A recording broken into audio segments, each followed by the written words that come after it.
Quan vaig passar de la foscor del cinema a la llum resplendent del sol, només tenia dues coses al cap: el Paul Newman i tornar a casa en cotxe. Volia ensemblar-me al Paul Newman. Ell fa cara de dur i jo no. Però em sembla que el meu aspecte no està malament del tot. Tinc els cabells castanys clars, gairebé rojos, i els ulls gris verdosos.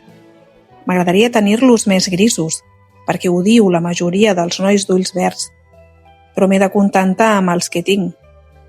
Porto els cabells més llargs que molts nois, escairats arran del clatell i llargs al davant i als costats. Però és que sóc un gríser, i gairebé ningú del meu barri no es pren la pena de fer-se pelar. A més, els cabells llargs m'estan més bé. I tenia un bon tros fins a casa i ningú que em fes companyia, però de tota manera, normalment torno sol. I no per res, sinó perquè m'agrada veure les pel·lícules tranquil per poder-m'hi identificar i viure-les amb els actors. Si veig una pel·lícula amb algú, em neguitejo, com quan algú et llegeix un llibre per sobre l'espatlla. Sóc així, diferent. Vull dir que el segon dels meus germans, el Soda, que té 16 anys i aviat en farà 17, mai de la vida no comença un llibre, i el meu germà gran, el Darrell, a qui diem Darry, treballa massa hores i massa fort perquè li interessi llegir alguna cosa o dibuixar. I per això jo no sóc com ells.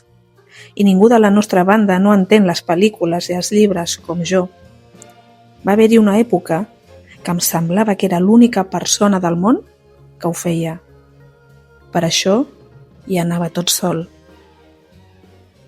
Els marginats. Susan E.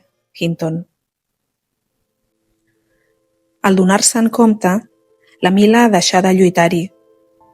Tot li havia fallat. Estava sola al món. No devia esperar ajutori de res ni de ningú.